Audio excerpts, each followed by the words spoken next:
Over the past 5 years, me and my business partner have made $1.5 million together in dropshipping alone. And in today's video, I want to break down for you the entire process from start to finish of how we found the product, set up the store, scaled the brand to making over $100,000 in just 3 months, and then also how we exited it and made $16,000 just from the exit alone. And so this video will be video number 1 of a little mini series that I'll make showing you every single brand that we've operated and exited, and show you how we made $1.5 million over the past few years. Also, if you don't know who I am, my name is Rasmus and I just want to introduce myself. I run a marketing agency helping scale other e-commerce businesses, and I also run and operate my own e-com brands. And last thing, before we get into the video, if you do end up getting some value from it or enjoy it, I would highly appreciate it if you just hit the thumbs up button on the video and subscribe to the channel. And if you have any questions throughout watching the video that you want answers to, just leave them down below. I'm happy to help you with anything. I'm not here to gatekeep anything. I'm just going to show you everything that I know. So if you want answers to any question you might have, just leave it down below and I'll be happy to answer. But with that being said though, let's get straight into it. So if you're into e-com, you're into dropshipping, you all know that the first thing you need to do before you get started is figuring out what product you want to sell. And so back then what we used was a tool called Dropshipping, and essentially Dropshipping just allows you to find products, find ads, and find other dropshipping stores so you can get some inspiration and figure out what other people are selling, and then you can just copy that. Now, nowadays, if you're still using these tools, I actually wouldn't recommend it just because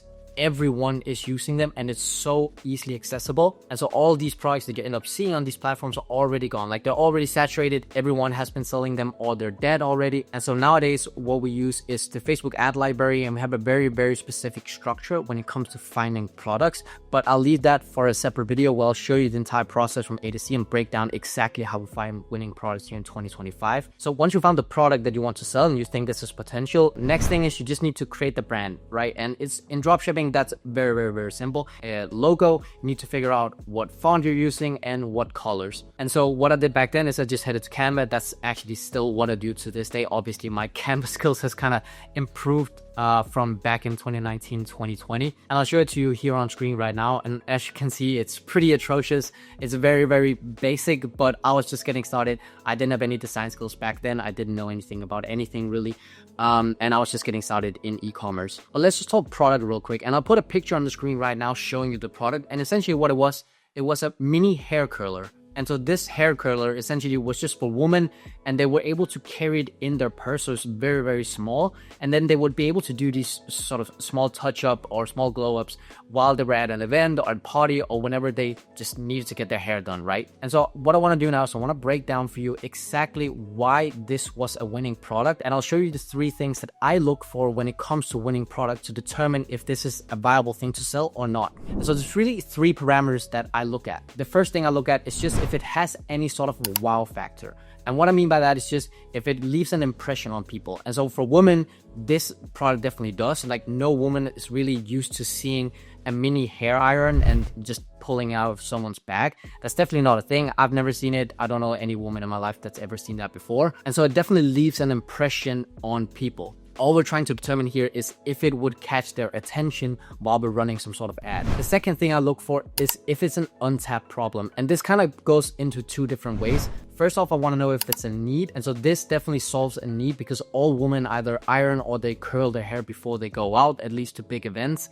And usually women throughout an event or a party or something, they will go to the bathroom, they will touch up their makeup and just making sure they look presentable. And so this definitely touches on a need that women already have. The second thing to this is if it's untapped. And what you do here is you just need to figure out if a lot of people are selling it already or if no one has sold it yet. And so this is very simple to figure out. All you do is you just go to AliExpress or you go to Alibaba, and then you look at the total order volume for this product. Now, what you want to keep in mind is you don't want to be in too early, but you also definitely don't want to be in too late. So if it's had more than 10 to 15,000 orders, you already know that you're going to be competing against a lot of other dropshippers.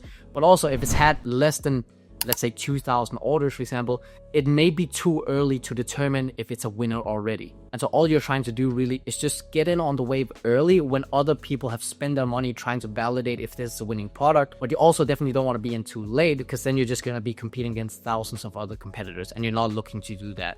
So the first 2 out of the 3 things that I look for are more consumer faced, right? The untouched problem, and also if there's a wow factor. Then the last thing I look for is more on the business side of things.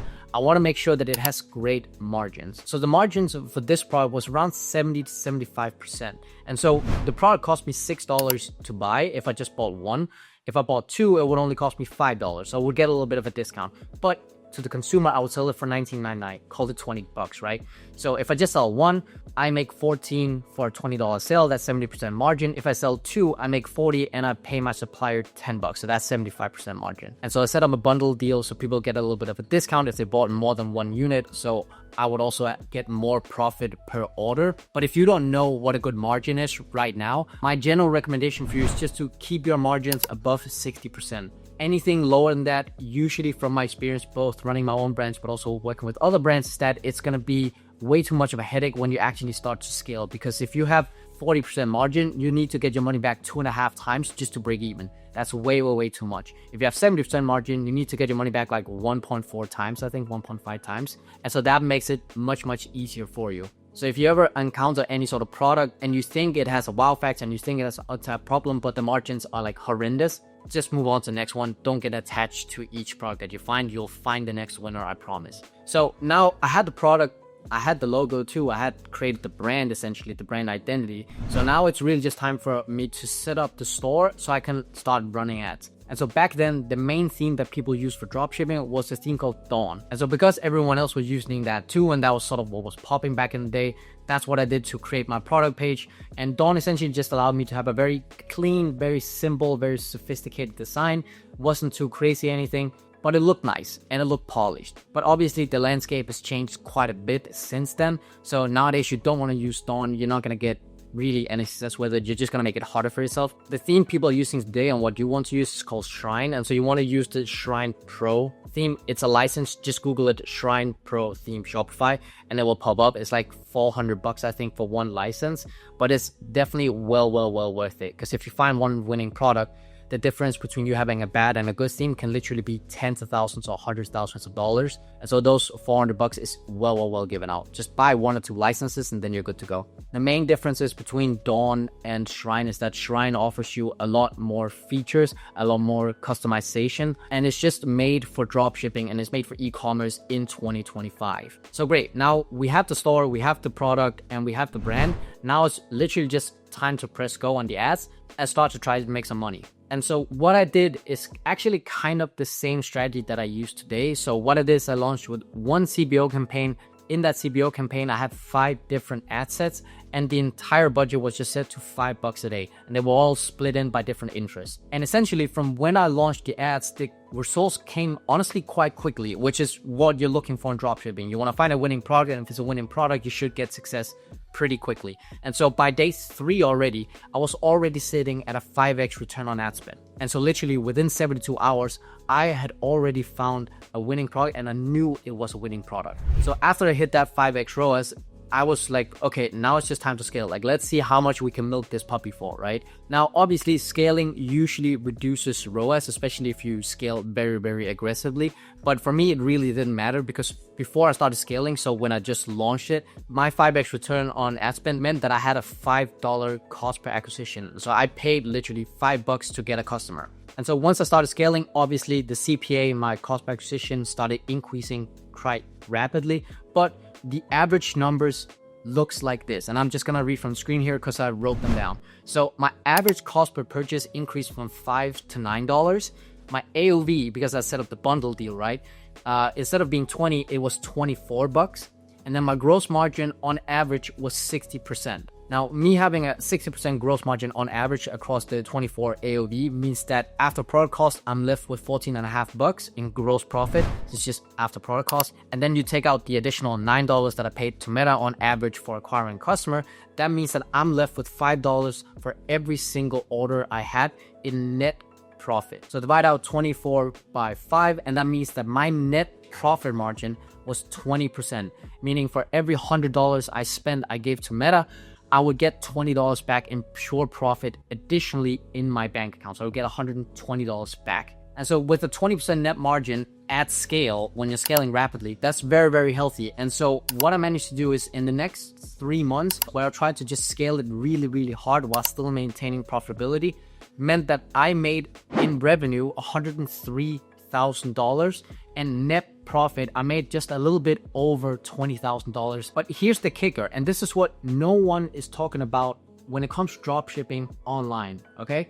Is that I may have made $20,000 in net profit from my ads. Not only that, I also created actually a business asset. I created a legitimate business that could actually be sold. It had some sort of enterprise value, while not that much. It still has something. And so what I did for the next phase was that I decided to try and sell it. And so for me, when it comes to dropshipping, all I'm really trying to do is just ride the wave quickly and early, trying to extract as much value as possible. And from there, I just want to hand it off and sell it to someone else so it can become their problem. And then I can go back to try and find the next product. And so what I did is I went on the Shopify Exchange Marketplace. This is an old tool that doesn't exist anymore, but essentially back in the day, Shopify allowed you to sell your stores directly through the Shopify platform. And this was actually a pretty great tool, instant access to all the Shopify data, and you knew that nothing was being faked. But very quickly after I put it on there, I actually got 3 interested buyers that wanted to buy the business from me. And so I had the first 2 calls and it ended up not going through. They simply just weren't interested. They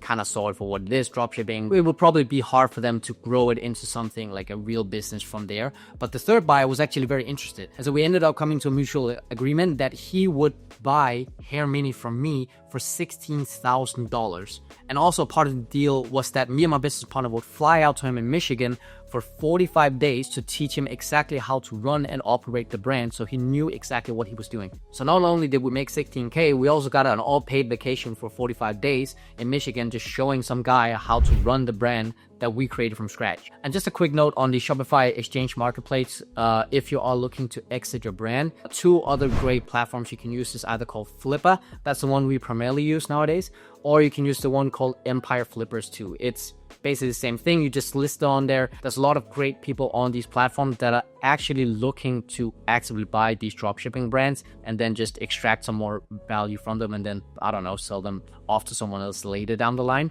So just to recap all of this and just give you the final numbers for this first store that we started, total profit that we made from running this store for 3 months was $36,000. So 20K came from the revenue profit, and then we made an additional 16K from exiting that brand. All of this was around 3 months of actively running the store, and then 2 weeks-ish to exit the company after that. And so this entire experience, from me learning how to find a product, to setting up a store, to exiting a company, really laid the entire foundation for my e-commerce journey that has then resulted in me making over $1 million collectively in the past 5 years. And so guys, this pretty much sums up today's video. In the next video, I'll break down the second brand that I launched and set up and sold again with my business partner.